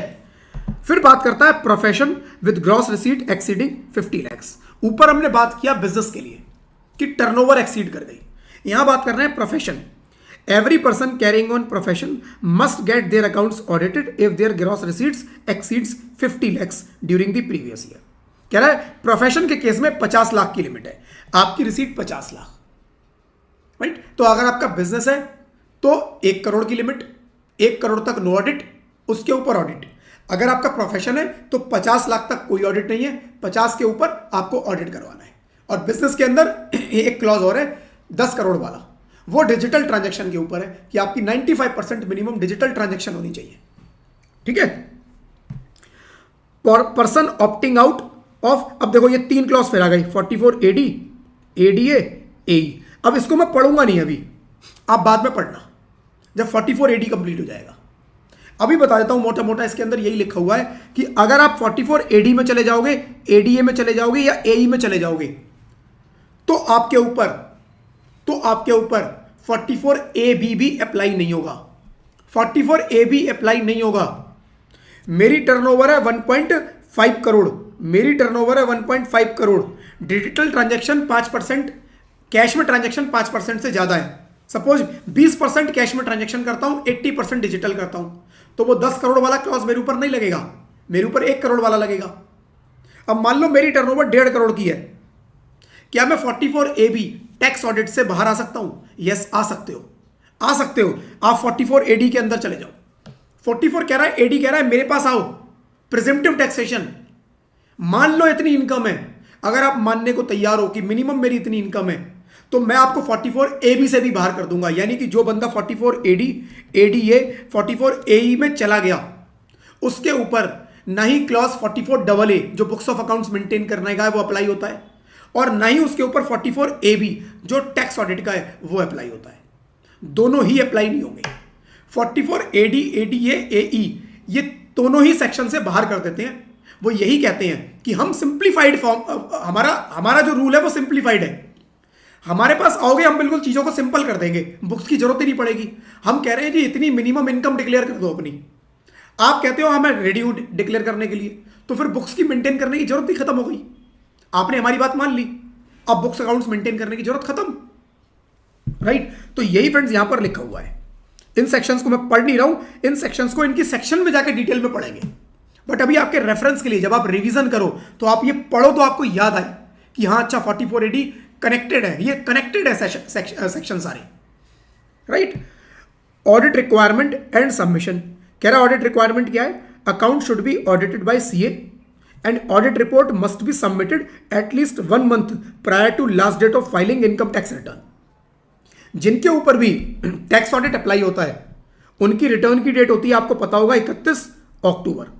तो वो कह रहे हैं ये ऑडिट रिपोर्ट इससे 1 महीने पहले इनकम टैक्स डिपार्टमेंट कह रहा है हमारे पास आ जानी चाहिए। 31 अक्टूबर का वेट मत कर रहा है, 31 अक्टूबर को तो रिटर्न फाइल करनी है आपको, लेकिन हिसाब किताब पहले ही करवा लो, ऑडिट पहले ही करवा लो। इससे 1 महीना पहले मतलब 30 सितंबर तक आपकी audit report income tax department के पोर्टल पर सबमिट हो जानी चाहिए, ठीक है। Exemption. This section does not apply to individual who declare their profit and gain under section 44 AD, ADA, AE. वही जो मैंने अभी बताया, अभी आएंगे इसके ऊपर। पेनल्टी फॉर नॉन कंप्लायंस, अगर आपने 44 AB का कंप्लायंस नहीं किया, टैक्स ऑडिट नहीं करवाया, या टैक्स ऑडिट करवाया, आपने रिटर्न, आपने गवर्नमेंट को टैक्स ऑडिट की रिपोर्ट टाइम से नहीं दी, आपने डिपार्टमेंट को टैक्स ऑडिट की रिपोर्ट सबमिट ही नहीं की, ऑडिट करवा के रिपोर्ट लेके अपने पास बैठे हुए हो, तो उस केस में penalty. If person fails to get their accounts audited और fails to submit the audit report on time, penalties may be imposed under section 271B। Friends यहां पे वर्ड है मे बी। मे बी का मतलब हमेशा ये होता है कि लगाई जा सकती है। वो आपको नोटिस देंगे, आपसे पूछेंगे जी बताओ आपने क्यों नहीं किया, आप उसका रीजन दोगे। रीजन अगर सेटिस्फाइड है, उन्हें लगा नहीं ठीक जेन्युइन है बंदा, तो वो नहीं लगाएंगे। उन्हें लगा नहीं ये तो मस्ती मार रहा है हमसे, मजाक कर रहा है, टाइम पास कर रहा है हमारे साथ, हमें बेवकूफ बना रहा है, इसने जानबूझ के नहीं कराया, राइट, तो लगा देंगे उसके ऊपर पेनल्टी, राइट। तो पेनल्टी हमेशा फ्रेंड्स कभी भी ऐसा नहीं है डिपार्टमेंट एकदम ऐसे लगा देता है, पेनल्टी अपने मन से नहीं, पेनल्टी लगाने के लिए सिंपल है friends, show cause notice mandatory है। SCN आएगा, शो कॉज नोटिस आएगा, कारण बताओ नोटिस, कि कारण बताओ आपने ऐसा क्यों नहीं किया, कारण बताओ। और अगर आपने कारण बताया ठीक तो आप बच जाओगे, लेकिन अगर गड़बड़ निकली तो आप फंस जाओगे। चलो जी, अब पेनल्टी कितनी है? देखो पेनल्टी आपके कोर्स का पार्ट नहीं है फ्रेंड्स, पेनल्टियां आपके कोर्स में नहीं आएंगी, बट ये एक पेनल्टी क्योंकि इस सेक्शन से रिलेटेड है तो वो यहां पर मैंने लिख दी है। इस पेनल्टी को पढ़ लेना, याद रख लेना थोड़ा सा, अदरवाइज पेनल्टी आपके एग्जाम में नहीं आएगी, ठीक है। कितनी पेनल्टी है? पेनल्टी है 1% ऑफ टोटल टर्नओवर। जितनी भी आपने टर्नओवर बोली उसका आधा %, 0.5% ऑफ टर्नओवर और gross receipt, subject to maximum penalty 1.5 lakh. मेरी टर्नओवर है 10 करोड़ की, मैंने ऑडिट नहीं करवाया या ऑडिट करवाया, रिपोर्ट टाइम से फाइल नहीं की, तो 10 करोड़ का आधा परसेंट कितना हो गया जी? 5 लाख। 10 करोड़ का आधा परसेंट 5 लाख, 5 लाख हो गया। अब 5 लाख और मुझे कितनी पेनल्टी देनी है? 0.5%, 1.5% और 1.5 lakhs, whichever is lower, subject to maximum penalty 1.5 lakh, यानी विच एवर इज लोअर, तो मेरे को 1.5 लाख रुपए देनी है पेनल्टी। यही अगर मेरी टर्नओवर कितनी होती? 2 करोड़ की, और मैंने ऑडिट नहीं करवाया, इसका आधा परसेंट कितना हुआ? 1 लाख, आधा परसेंट 1 लाख और 1.5 lakhs, whichever is lower, तो मेरे को 1 लाख की पेनल्टी देनी है। ठीक है, चलो जी। अब example, mister Rohan has turnover 125 lakhs but fails to get his accounts audited and penalty could be 62,500, 0.5% of 1,25,000, 1.5 lakh तक नहीं पहुंचेगी। लेकिन if turnover is 500 lakhs, 5 crore, the penalty would be 2.5 lakh but maximum penalty of 1.5 lakh would apply, तो उस केस में 1.5 लाख लगेगी। अब आ जाओ, देखो special provision for section, special provision for computing profit and gain of business और presumptive basis, section 44AD। 3 section और करेंगे फ्रेंड्स आज क्लास थोड़ी छोटी रहेगी अपनी। 44AD, ADA और AE, जो प्रिजम्पटिव इनकम के सेक्शन है अपने, तीनों वो कर लेते हैं आज। ठीक है, चलो जी। तो पहले एक बार थोड़ा सा मैं आपको याद दिला देता हूं 2-3 चीजें जो मैंने बोली थी। अभी हमने जो पढ़ा क्या? 44AA, जिसके अंदर हमने बात किया कि भाई किस किस को बुक्स मेंटेन करनी है और कौन कौन सी करनी है। 44AB, किस किस को किस किस सिचुएशन में ऑडिट करवाना है। तो बुक्स मेंटेन करनी है, टैक्स ऑडिट करवाना है, इसको हम टैक्स ऑडिट बोलते हैं, क्योंकि इनकम टैक्स डिपार्टमेंट टैक्स के पर्पज से हो रहा है ऑडिट, इसीलिए इसको टैक्स ऑडिट बोलते हैं। जो कंपनीज एक्ट में ऑडिट होता है कंपनियों का, वो अलग है। कंपनीज एक्ट में कंपनीज का ऑडिट अलग है। जैसे कंपनीज एक्ट में अगर मेरी टर्नओवर जो मर्जी है, वो टर्नओवर नहीं देखता, वो वो कंपनीज एक्ट की रिक्वायरमेंट है कि आपको हर कंपनी को ऑडिट करवाना है। लेकिन अगर कोई कंपनी टैक्स ऑडिट में फॉल कर जाती है, यानी उसकी टर्नओवर क्रॉस कर जाती है लिमिट से, तो उसको कंपनीज एक्ट वाला ऑडिट भी करवाना है और ये भी ऑडिट करवाना है। उसके 2 ऑडिट होते हैं, उसके 2 ऑडिट होंगे। कंपनीज एक्ट का अलग, टैक्स ऑडिट अलग। टैक्स ऑडिट बोलता है हमारे हिसाब से करो, क्योंकि यहां पर फ्रेंड्स एक फॉर्म होता है, फॉर्म 3CD। ये फॉर्म 3CD के अंदर बहुत सारी क्लॉजेज है। वो इसका फॉर्मेट है इनकम टैक्स डिपार्टमेंट का, कि इन सारे क्वेश्चंस का हमें आंसर करो कि आपने ये चेक किया, ये चेक किया, ये चेक किया, और सीए उसके ऊपर लिखता है यस नो, और अगर है तो उसकी डिटेल लगाएगा, एनेक्स्चर लगाएगा सारे कि ये चीजें निकली। राइट, तो 44AA मेरे को बुक्स मेंटेन करनी है, 44AB मुझे ऑडिट करवाना है। लेकिन अगर आप प्रिजम्पटिव स्कीम में आ जाते हो, जिसकी अब हम बात करने वाले हैं, एक एक सेक्शन डिस्कस करेंगे। अगर आप प्रिजम्पटिव स्कीम में आ जाते हो तो आपको ना ही 44AA में जाना और ना ही 44AB में जाना, दोनों से आपको छूट मिल जाएगी। अब कौन कौन सी सिचुएशन है जब मैं प्रिजम्पटिव टैक्सेशन में आ सकता हूं, प्रिजम्पटिव स्कीम में आ सकता हूं। राइट, और फ्रेंड्स बड़ा इंपॉर्टेंट है, प्रैक्टिकली भी ये सेक्शन। प्रैक्टिकली इसलिए कह रहा हूं इंपॉर्टेंट है क्योंकि मैक्सिमम जो आज रिटर्न फाइल होती है ना, वो सेक्शन 44AD वाली होती है।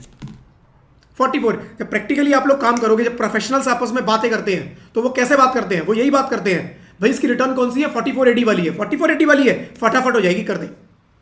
44AD है, 5 मिनट में हो जाएगी, कर दे, क्योंकि उसमें कुछ होता ही नहीं। टर्नओवर, उसकी परसेंटेज और इनकम आ गई, इनकम पर टैक्स कैलकुलेट कर दो, बीच की सब चीज गायब। 44AD इसलिए आसान रिटर्न है। ITR का इसका फॉर्म भी बिल्कुल अलग है, सेपरेट फॉर्म है इसका, छोटा सा फॉर्म है 4-5 पेज का, जिसके अंदर 4-5 ही डिटेल जाती है मुश्किल से। तो 44AD देखो, एलिजिबिलिटी, हर इंसान 44AD में आ सकता है? नहीं, आंसर इज नो, हर इंसान नहीं आ सकता, उसमें भी लिमिट है, उसमें भी लिमिट है। 44AD कहता है कि इफ SSE बिजनेस की टर्नओवर, बिजनेस पहली चीज बिजनेस की बात कर रहा है, यानी प्रोफेशन यहां पर कवर नहीं होंगे। प्रोफेशनल्स के लिए 44ADA है, वो इससे अगला है 44ADA, ये है 44AD। ये बिजनेस पे अप्लाई होगा अप टू 200 लैक्स। अगर बिजनेस की टर्नओवर 2 करोड़ तक है तब 44AD में आप आ सकते हो।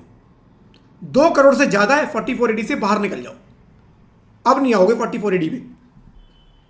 दे are allowed to compute their income on presumptive basis. Right, अगर उनकी टर्नओवर 2 करोड़ तक है तो वो अलाउड है इस स्कीम में आने के लिए।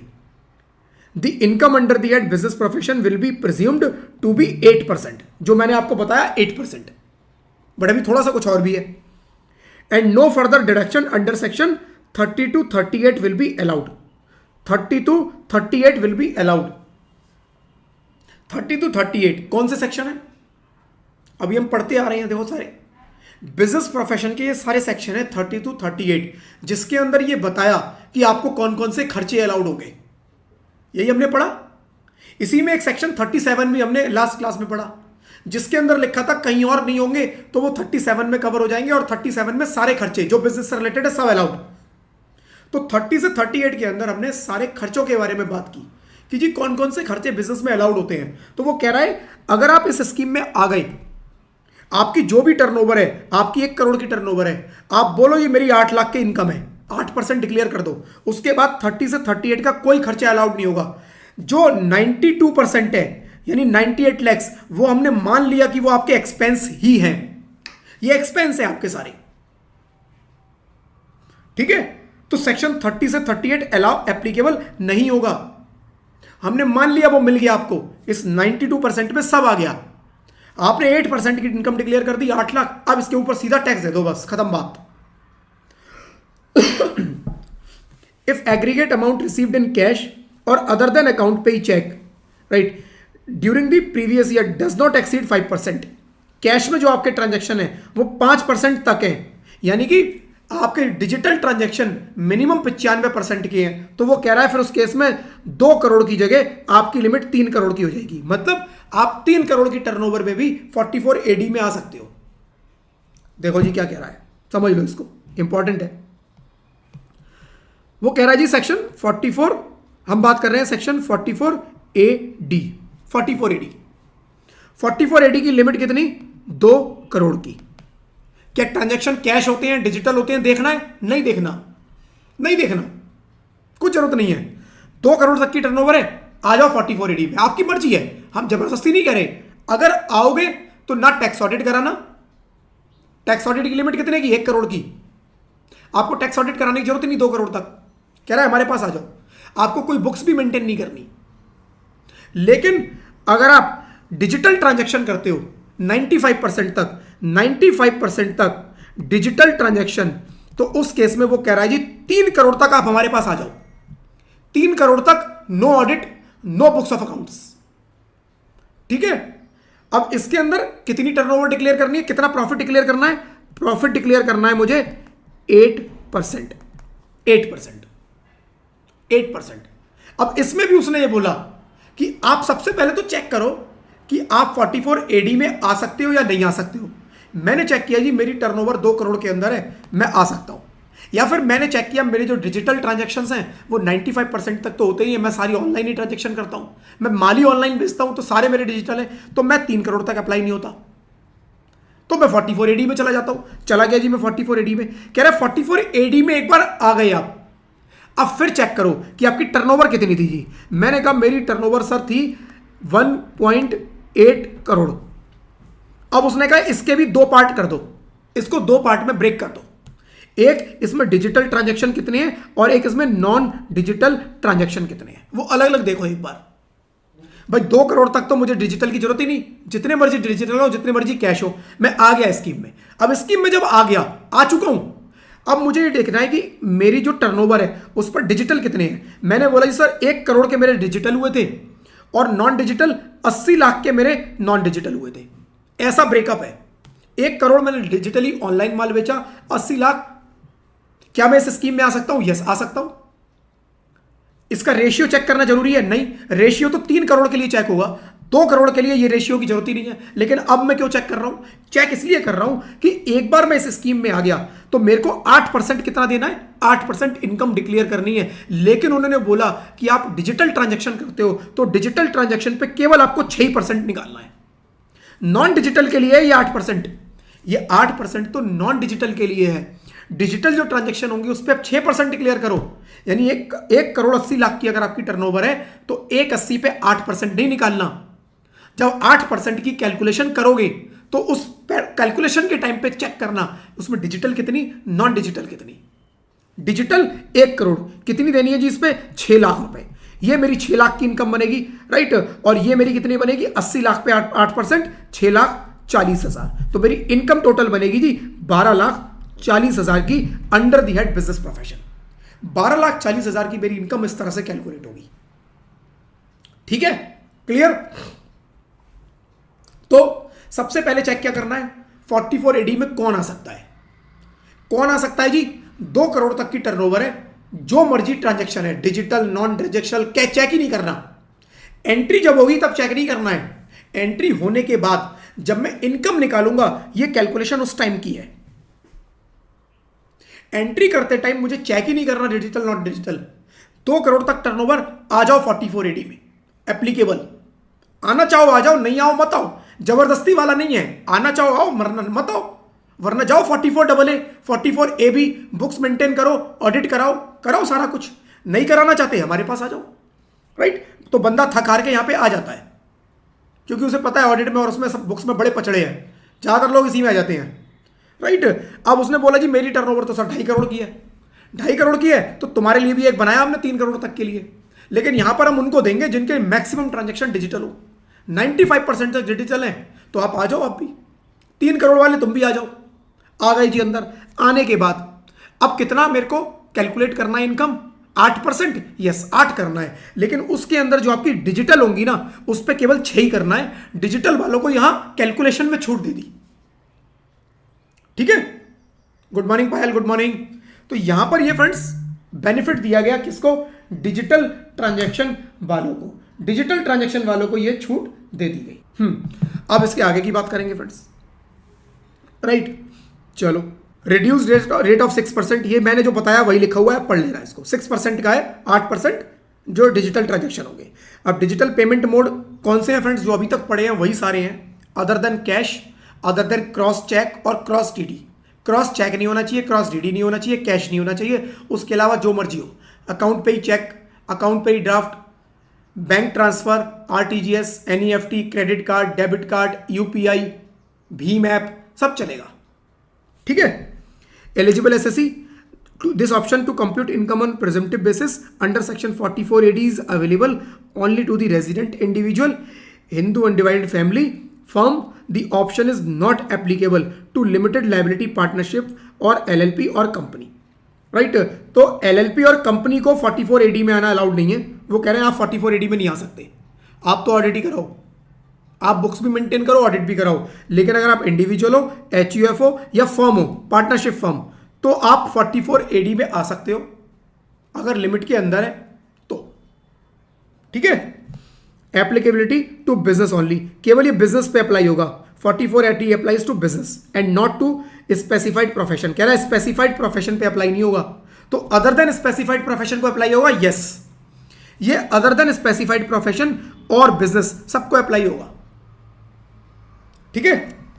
Advance tax payment, advance tax payment as per section 211, the SSE opting for presumptive income under section 44 AD must pay advance tax to the extent of 100% of their tax liability on और before 15 March of the relevant previous year. Failure to do will result in interest being charged 1% per month on the amount of default. क्या कह रहा है देखो, advance tax के लिए हमने section पढ़े थे, उसके अंदर हमने बोला एडवांस टैक्स की 4 इंस्टॉलमेंट। पहली इंस्टॉलमेंट कब जाएगी, 15 जून को, दूसरी 15 सितंबर को, तीसरी 15 दिसंबर को और चौथी 15 मार्च को।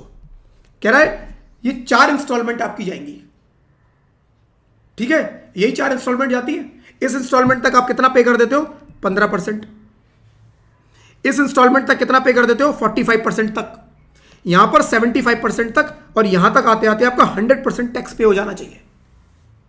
लेकिन वो कह रहा है अगर आप 44 AD में आए हो तो ना आपको ये इंस्टॉलमेंट पे करनी, ना ये करनी, ना ये करनी, और एक्चुअली तो ये भी नहीं करनी। सारा आपको 31, राइट, सारा आपको कब तक, 31 मार्च, 31 मार्च तक आपको अपना सब टैक्स पे करना है। यानी आपको ये एडवांस टैक्स के झंझट से भी छुट्टी मिल गई। 44 AD इतना ल्यूक्रेटिव सेक्शन है, इतने बेनिफिट देता है फ्रेंड्स, कि हिंदुस्तान की मैक्सिमम बिजनेस की रिटर्न इसी में फाइल होती है। मैंने अपनी लाइफ में जब प्रैक्टिकली काम शुरू किया था, जिस दिन मैंने इनकम टैक्स का पढ़ा, मैंने जिस दिन इनकम टैक्स सी एंटर की अपनी क्लासेस ली, सी एंटर की क्लासेस में इतना तो समझ में आ गया था कि मोटा मोटा प्रोविजंस क्या है। सबसे पहली जो मैंने रिटर्न भरी थी वो 44 एडी के अंडर भरी थी। अपना सीए करते करते ही धंधा चालू कर दिया था। पहली रिटर्न का 400 रुपया उस टाइम चार्ज किया था मैंने, मुझे आज भी याद है। 400 rupees I charge for income tax return in 2000, I think 2003 की बात होगी, है 3 या 4 की बात होगी। 2002-2003 में पहली रिटर्न का मैंने 400 रुपये चार्ज किया था और उस टाइम मैं अपना सीए कर रहा था, राइट। तो सीए इंटर का फ्रेंड्स कोर्स इतनी चीज़ें सिखा देता है हमें, प्रैक्टिकली ये चीज़ें अप्लाई करने वाली है। जैसे 44 एडी को अगर आप प्रैक्टिकली सीख लो तो आप बिजनेस की रिटर्न फाइल करने के लिए आप रेडी हो।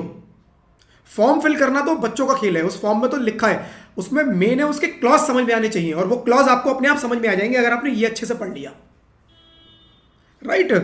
तो मेरे को 44 एडी में अगर मैं फॉल करता हूं तो मेरे को कोई एडवांस टैक्स की इंस्टॉलमेंट पे नहीं करनी, मेरे को अपना सारा टैक्स 31 मार्च तक पे करना है, ठीक है। चलो जी सॉरी 15 मार्च तक, 15 मार्च तक आपको जो लास्ट इंस्टॉलमेंट है ना 15 मार्च तक पे करना है, ठीक है जी। और 15 मार्च तक आपने पे नहीं किया तो 1% पर मंथ के हिसाब से आपके ऊपर इंटरेस्ट लगेगा। और आपको याद होगा 1% क्यों है, 1% का रीजन ही यही है क्योंकि 15 मार्च की इंस्टॉलमेंट पे आपको याद होगा यहां पर 1% लगता था इंटू 3 महीने का, यहां पर भी 1% इंटू 3 मंथ्स का लगता था, यहां पर भी 1% इंटू 3 मंथ्स का लगता था, लेकिन यहां पर 1% इंटू 1 मंथ का लगता था केवल। तो यही वाला केवल जो इंस्टॉलमेंट है आपको वो लगेगी 31 मार्च नहीं 15 मार्च। एक सेकंड देना फ्रेंड्स, ठीक है। चलो जी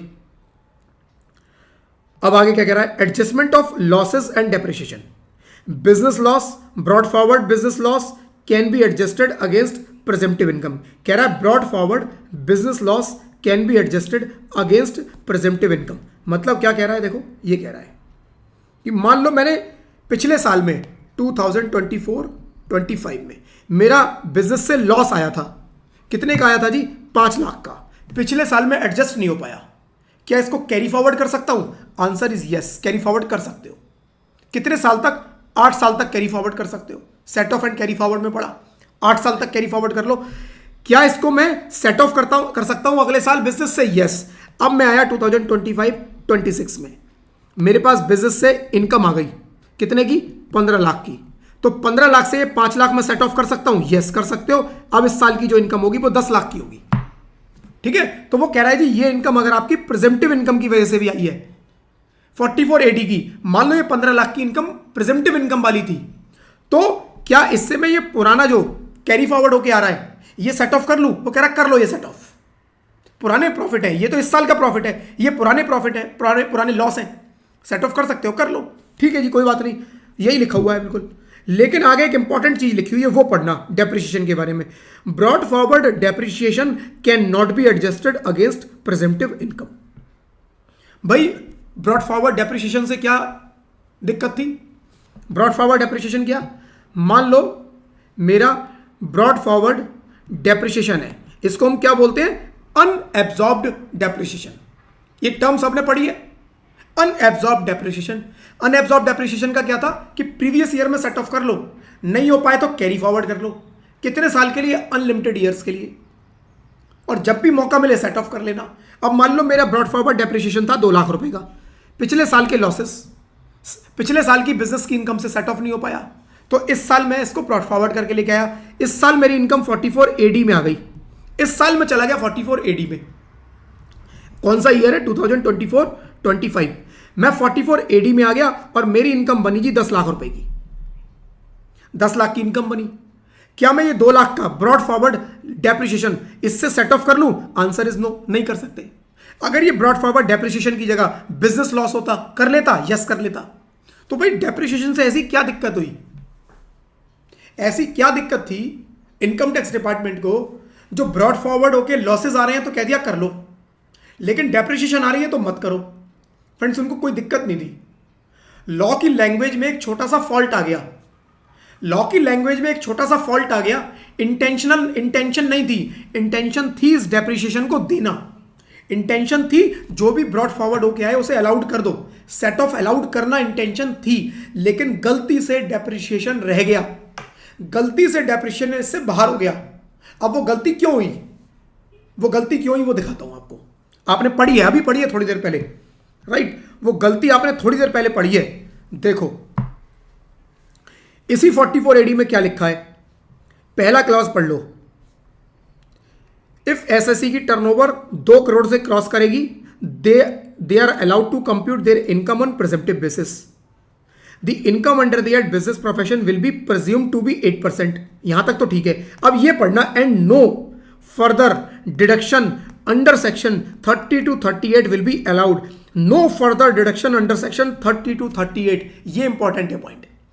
अंडर सेक्शन 30 to 38 कोई भी डिडक्शन है वो अलाउड नहीं होगी। इसी के बीच में एक सेक्शन आता है सेक्शन 32, जो किसकी बात करता है, डेप्रिसिएशन की। लेकिन प्रॉब्लम यहां पर ये हो गई कि सेक्शन 32 करंट ईयर के डेप्रिसिएशन की भी बात करता है और brought forward, carry forward and brought forward की भी बात करता है।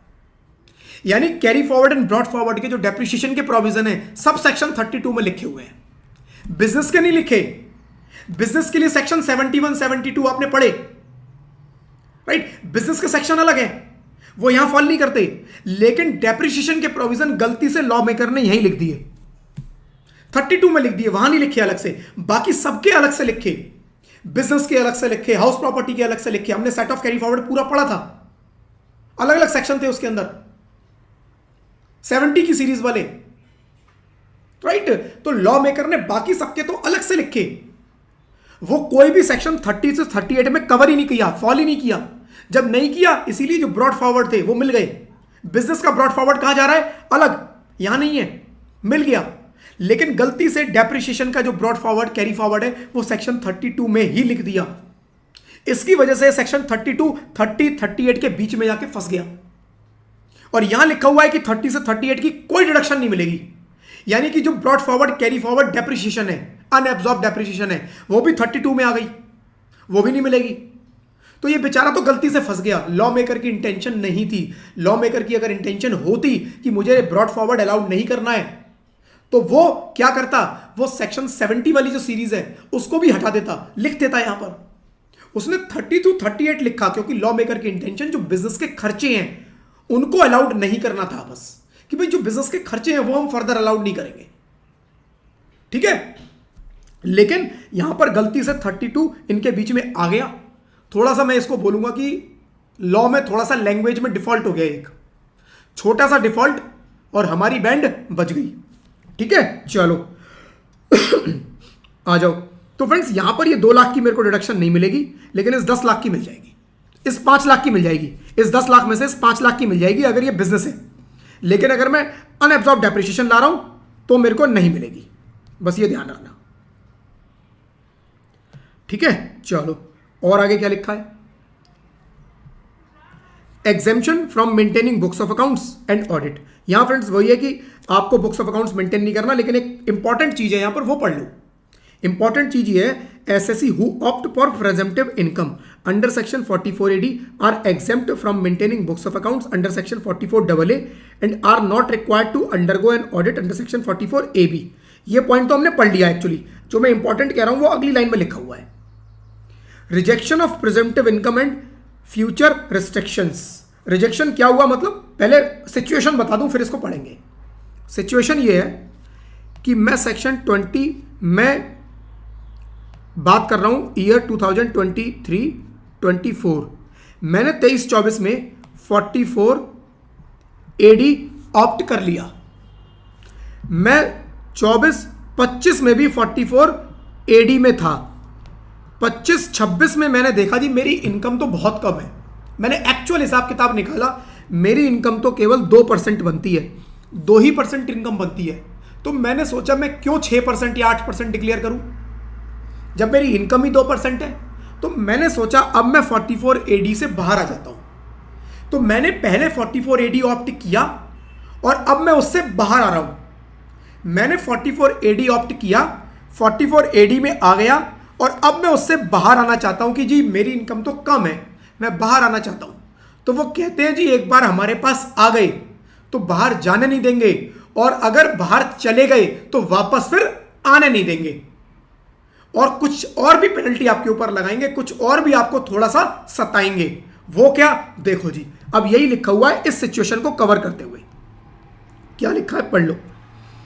कह रहा है जी rejection of presumptive income. Rejection का मतलब पहले ऑप्ट किया, अब मैं मना कर रहा हूं कि अब मैं नहीं आता आपके पास।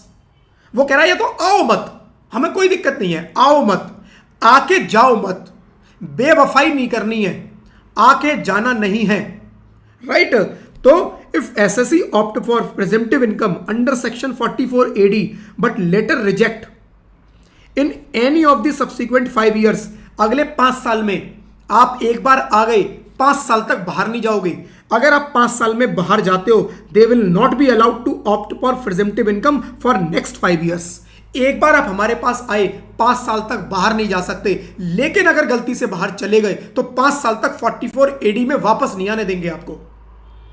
एक तो ये चीज, मतलब मैं ये नहीं कर सकता कि इस साल 44 AD, अगले साल कुछ और, फिर 44 AD, फिर कुछ और, 44 AD। वो कह रहे हैं कोई तमाशा नहीं है, आओगे तो आ जाओ, सोच समझ के आना। हर साल 8 या 6% डिक्लेयर करना पड़ेगा। इनकम जितनी है हमें नहीं फर्क पड़ रहा भाई, इनकम ज्यादा हुई होगी 10% 20%, तो हमने थोड़ी ना बोला 10% 20%, तब भी तो हमने बोला 8% 6%। अब जब कम हो रही है तब तुम बोलो 8% 6%, तब तुम क्यों भागने की कोशिश कर रहे हो। लेकिन अगर भागने की कोशिश कर रहे हो, भाग जाओ, 5 साल तक अब आने नहीं देंगे तुम्हें अंदर। अब 5 साल तक बाहर बैठो, 5 साल तक कराओ ऑडिट, 5 साल तक बुक्स मेंटेन करो, उसके बाद आना अब हमारे पास, ठीक है। तो यहां पर एक एग्जांपल लिया है, mister Rohan opt for presumptive income 44 AD in the previous year 24-25। He can not reject 44 AD in following 5 year 25 26 26 27 27 28 28 29 29 30। एक बार आ गए, अगले 5 साल तक बाहर नहीं जाने देंगे। And if he rejected in any of these year, किसी भी एक साल में इसने रिजेक्ट किया तो उससे अगले 5 साल तक वो 44 AD के लिए एलिजिबल होगा ही नहीं। ठीक है जी। और आगे देखो क्या लिखा है जी। अच्छा, इसके कुछ क्वेश्चंस लिखे हुए हैं, ये क्वेश्चंस फ्रेंड्स आप कर लेना अपने आप से, इसमें आसान आसान क्वेश्चन है, मैं इसको नहीं कराऊंगा, या आप अपने आप करना, कोई दिक्कत हो अगली क्लास में पूछ लेना। खत्म हो गया, ठीक है। तो 44 AD में आने की कंडीशन एक और थी, इसमें लिखी होनी चाहिए, रुको 1 मिनट, राइट। तो ये फ्रेंड्स हम लोगों ने पढ़ लिया कि आपने रिजेक्ट किया, इसमें ना कुछ इनकम्प्लीट है थोड़ा सा। अब एक बार एक काम करता हूं, थोड़ा सा ऊपर चलते हैं, रुको, वापस आएंगे कहां पर, सेक्शन 44 AB में आ जाओ, चाहे 44 AA में आ जाओ, 44 AA में आ जाओ, 44 AA में आ जाओ, दोनों में एक सा लिखा हुआ है। यहां पर आपको याद होगा मैंने छुड़वा दिए थे ये 3 कि यहां पर 44 AD बाद में पढ़ेंगे, तो यहां इसको दोबारा पढ़ लो एक बारी, अब ये क्लास समझ में आएगा। 44 AB के लिए बोल रहा है कि if individual opt for presumptive income under section 44 AD but later rejected and their income exceeds the maximum amount. देखो वो पहले आया 44 AD में प्रेजेंटिव इनकम में और फिर वो बाहर चला गया, तो उस केस में 44 AB क्या 44 AA क्या कह रहा है कि अगर वो आया और चला गया और उसकी जो इनकम है वो एक्सीड कर जाती है maximum amount which they are not required to maintain books of accounts as per section 44 AA2 and undergo audit under section 44 AB। तो क्या कह रहा है फ्रेंड्स समझना, वो कह रहा है कि देखो 44 AD कह रहा है कि 5 साल तक आप या तो मेरे पास आओ मत, अगर मेरे पास आए हो तो 5 साल तक रुकना है आपको। आप 5 साल से पहले बाहर जाओगे तो फिर अगले 5 साल तक अंदर नहीं आने देंगे। ये किसने बोला, 44 AD ने, 44 AD। अब 44 AA जो बुक्स ऑफ अकाउंट्स मेंटेन करने का सेक्शन है, वो कह रहा है अगर आप 44 AD के पास चले गए हो तो आपको फिर कोई बुक्स मेंटेन नहीं करनी, लेकिन गलती से आपने 44 AD में गए और वहां से बाहर आ गए, एग्जिट कर दिया वहां से 5 साल से पहले, तो उस केस में अगर आपकी income maximum amount which is not chargeable to tax, कितना 4 लाख तक मेरे को कोई रिटर्न फाइल करने की जरूरत नहीं होती, 4 लाख तक मेरे को कोई टैक्स, 4 लाख तक मेरे को कोई टैक्स की पेमेंट करने की जरूरत नहीं होती, इनकम एग्जेम्प्ट होती है। तो वो कह रहा है उस केस में अगर आप उससे बाहर आए हो और आपकी इनकम 4 लाख से ज्यादा है तो आपको बुक्स ऑफ अकाउंट्स मेंटेन करने पड़ेंगे। क्लियर? क्या कह रहा है, अगर आप 44 AD में गए, 44 AA भूल जाओ, 44 AB भूल जाओ, लेकिन आप 44 AD में गए और बाहर आ गए तो 44 AB बोल रहा है, 44 AB बोल रहा है कि अगर आप वहां गए और बाहर आ गए और आपकी इनकम 4 लाख क्रॉस कर जाती है, इस साल के लिए 4 लाख क्रॉस कर जाती है, तो आपको बुक्स ऑफ अकाउंट्स मेंटेन करने पड़ेंगे। राइट, ये बात लिखी हुई है यहां पर। और आपको ऑडिट भी करवाना पड़ेगा। ये ऑडिट वाली बात कहां लिखी हुई है? ये ऑडिट वाली बात लिखी हुई है 44AB में। सेम सेक्शन यहां पे भी आ रहा है, पढ़ लो। तभी मैंने बोला था ये सब एक साथ पढ़ने पड़ेंगे, ये इंटरकनेक्टेड है, राइट। यहां पर बोल रहा है, if person income is to be computed under section 44AD on presumptive basis but they opt to reject presumptive income, वो गया और अब बाहर आ गया, and their income exceeds the basic exemption limit, और उसकी इनकम बेसिक एग्जेम्पशन लिमिट कितनी? 4 लाख। इनकम 4 लाख से क्रॉस कर गई अगर, तो they must get their accounts audited and maintain books of accounts as per section 44AA2। 44AB क्या कह रहा है? 44AB कह रहा है आप प्रेजेंटिव इनकम में चले जाओ 44AD में, कोई दिक्कत नहीं हमें, ऑडिट से छूट। लेकिन अगर आप 44AD में गए और वहां से बाहर आए, 44AD में आप अगर गए, एक सेकेंड फ्रेंड, हाँ, 44AD में आप गए और वहां से बाहर आ गई, तो आपकी अगर इनकम 4 लाख क्रॉस कर रही है तो आपको ऑडिट करवाना पड़ेगा। सोचो, इनकम 4 लाख क्रॉस कर रही है, ऑडिट करवाना पड़ेगा। 44AB नॉर्मली क्या बोलता है? 1 करोड़ की टर्नओवर तक कोई ऑडिट नहीं, डिजिटल ट्रांजैक्शन 10 करोड़ की टर्नओवर तक कोई ऑडिट नहीं। लेकिन 44AD में जाके बाहर आए हो तो कितनी भयंकर पेनल्टी है। 4 लाख की इनकम तो नॉर्मली क्रॉस कर जाती है फ्रेंड्स, 4 लाख की इनकम क्रॉस करते ही ऑडिट, तो ये है असली पेनल्टी। ये इनडायरेक्ट पेनल्टी है, पेनल्टी बोल नहीं रहे लेकिन एक्चुअल पेनल्टी है ये।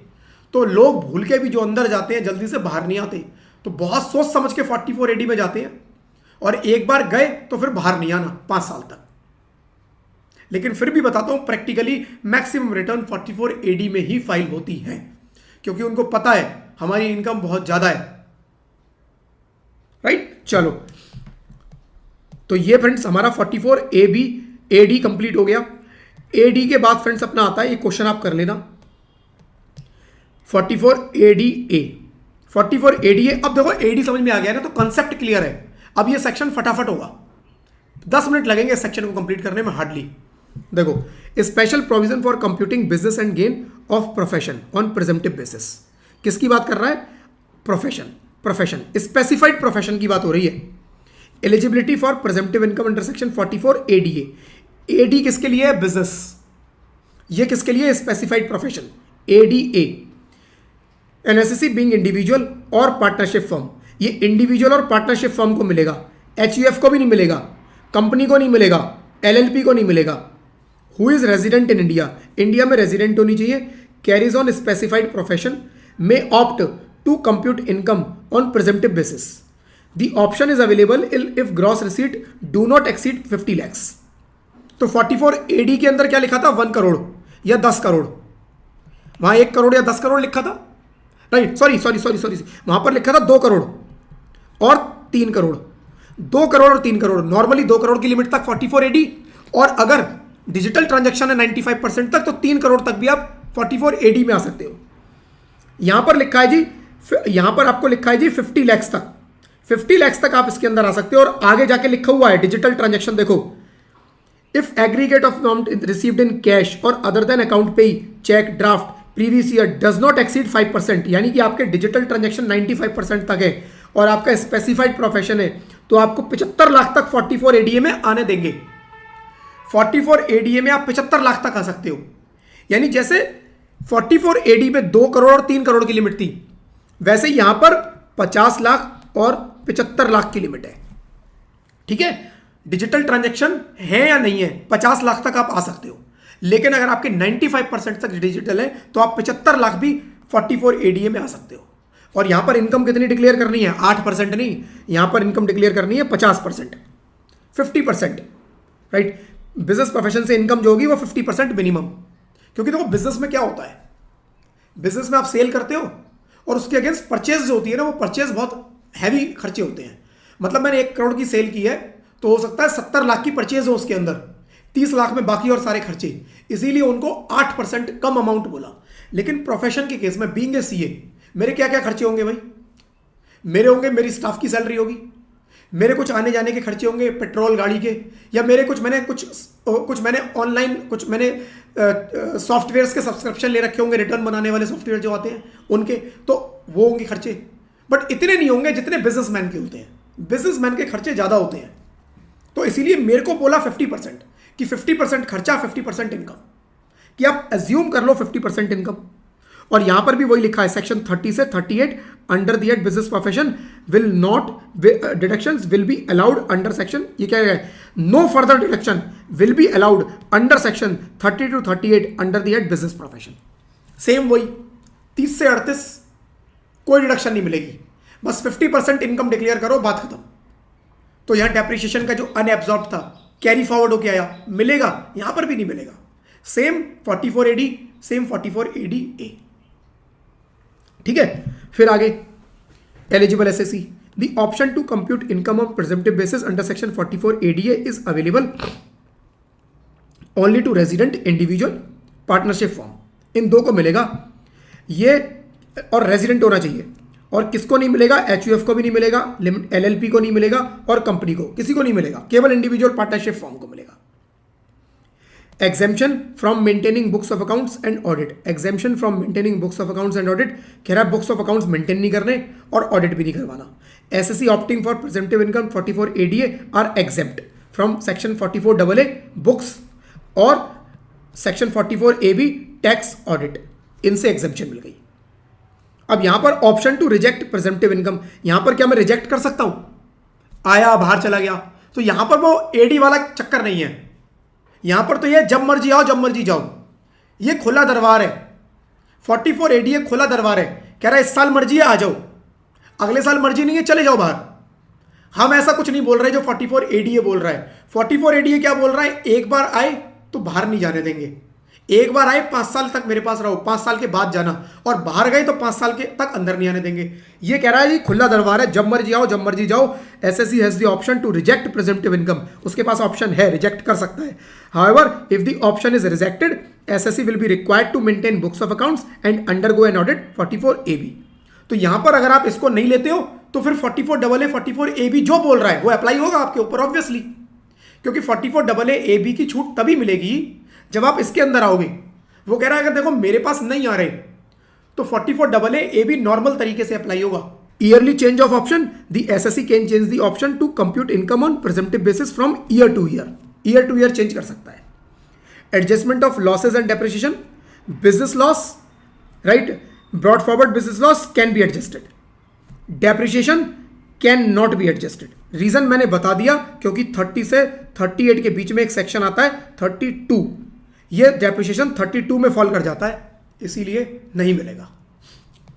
एडवांस टैक्स पेमेंट, सेम वही प्रोविजन है, 15 मार्च तक सारा एडवांस टैक्स पे कर दो, जैसे 44AD में था कि 3 इंस्टॉलमेंट देने की कोई जरूरत नहीं है, चौथी इंस्टॉलमेंट जो 15 मार्च की है तब दे दो, नहीं दिया तो 1% इंटरेस्ट देना है, बस खत्म।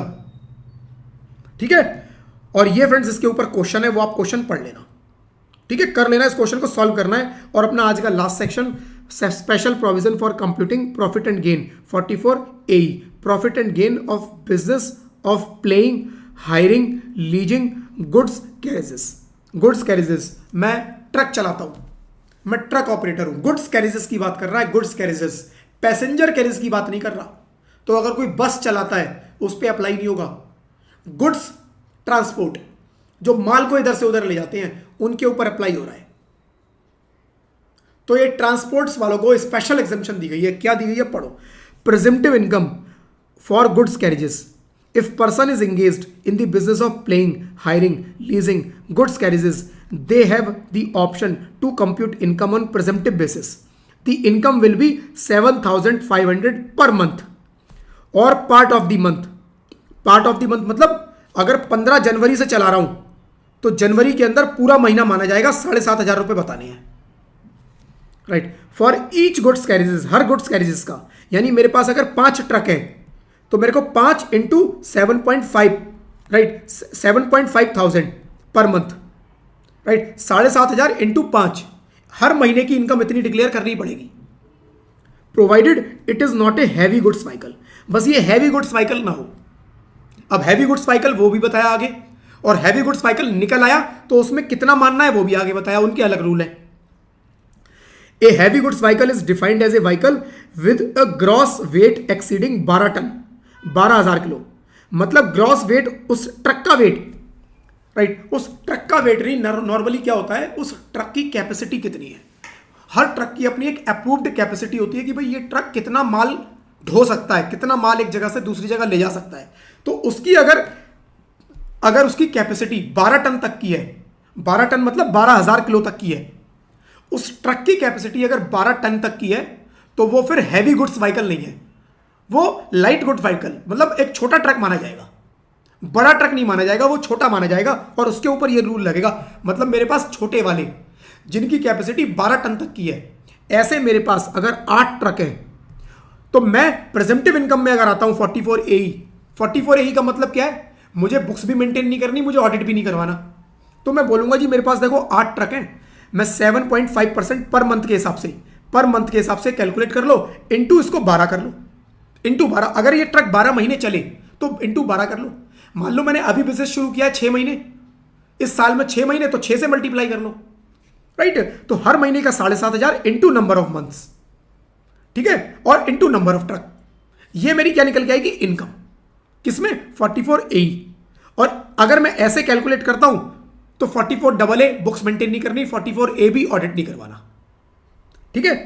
प्रेजेंटिव income for heavy goods vehicle, अगर वो हैवी गुड्स व्हीकल है मतलब उसकी कैपेसिटी 12 टन से ज्यादा है, तो उस केस में वो कह रहा है, उस केस में for heavy goods vehicle the presumptive income is 1,000 पर टन।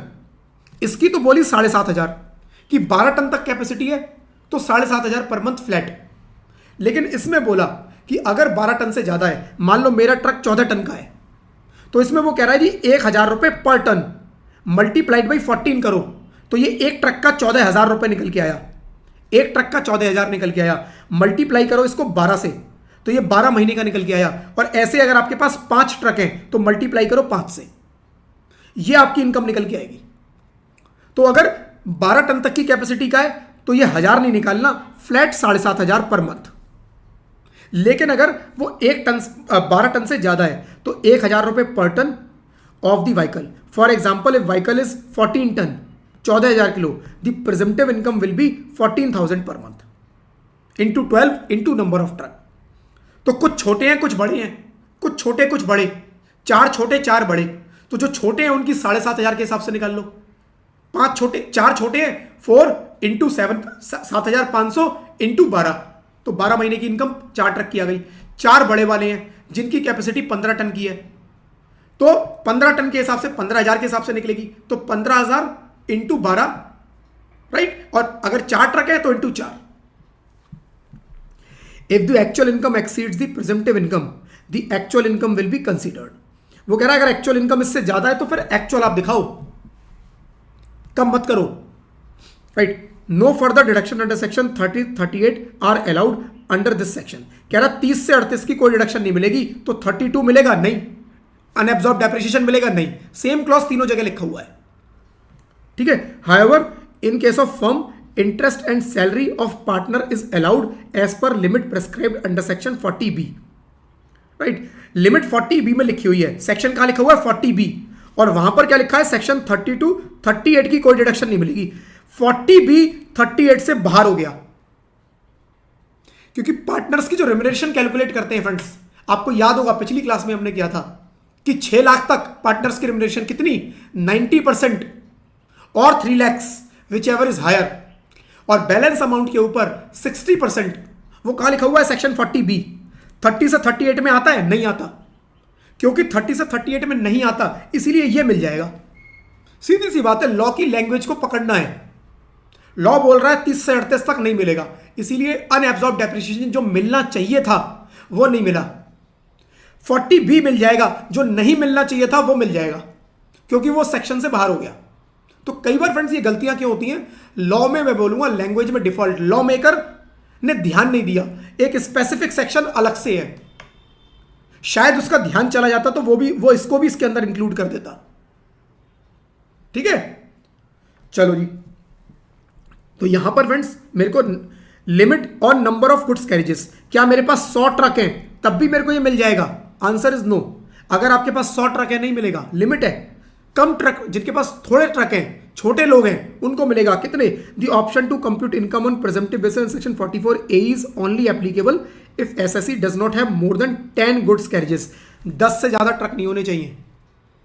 10 तक अगर आपके पास ट्रक है तो कोई दिक्कत नहीं, आप 44AE में आ जाओ।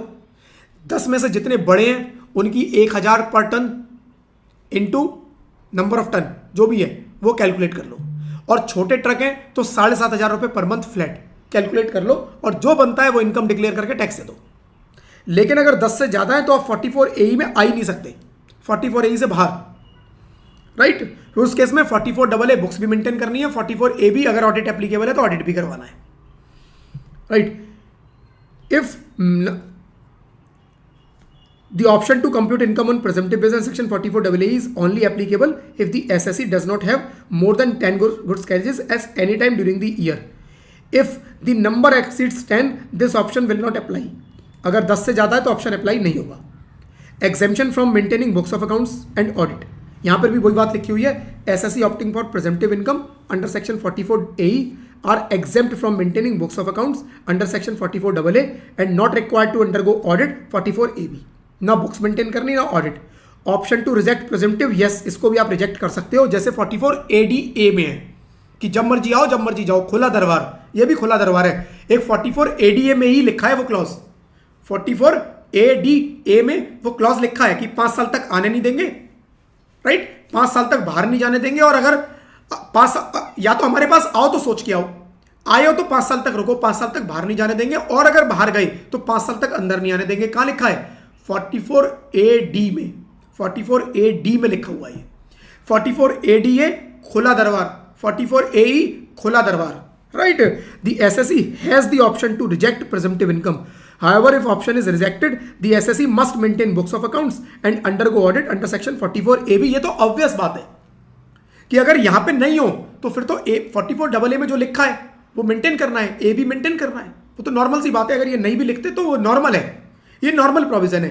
एबनॉर्मल प्रोविजन 44AD वाला है, जो 4 लाख से इनकम क्रॉस करते ही कह रहा ऑडिट करवाना पड़ेगा। अगर हमारे को छोड़ के गए, अगर हमारे को छोड़ के गए और income is exceeding maximum amount which is not chargeable to tax, इस साल 4 लाख, तो आपको ऑडिट करवाना पड़ेगा। ये कहां लिखा है? 44AD में, ठीक है। चलो, deemed ownership of goods carriages, SSE who purchase a goods whether taken on hire purchase और ऑन इंस्टॉलमेंट।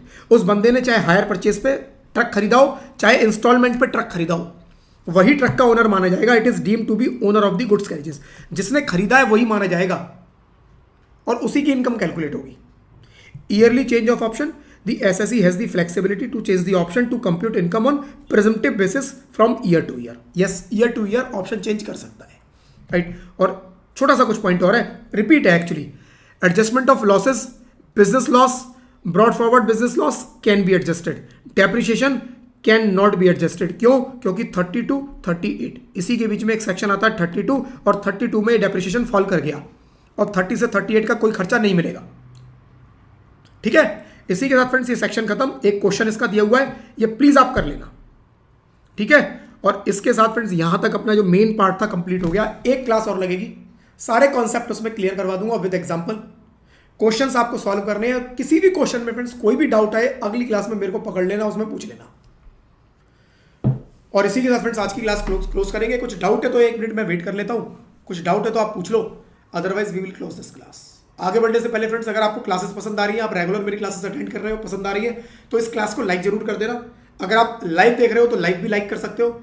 अगर आप लाइव नहीं देख रहे, आप इसको रिकॉर्डिंग देख रहे हो, तो रिकॉर्डिंग को भी आप बाद में इसको लाइक कर सकते हो। चैनल को सब्सक्राइब जरूर करना, नोटिफिकेशन बेल पे क्लिक भी करना, सो दैट फ्यूचर के सारे वीडियोस, फ्यूचर के जो और फ्रेंड्स लाइव आएंगे, मैं इसकी रिवीजन वगैरह आगे फास्ट ट्रैक रिवीजन जो प्लान करूंगा, उनकी नोटिफिकेशन आप लोगों तक टाइम से पहुंचे। उसके लिए जरूरी है कि आपने चैनल को सब्सक्राइब किया है और नोटिफिकेशन बेल पे भी क्लिक किया है, ठीक है जी। चलिए फ्रेंड्स, कोई क्वेरी नहीं है, क्लास को यहीं पर क्लोज करेंगे। मंडे मिलेंगे friends, same time 8 o'clock। Thank you friends, thank you, bye bye.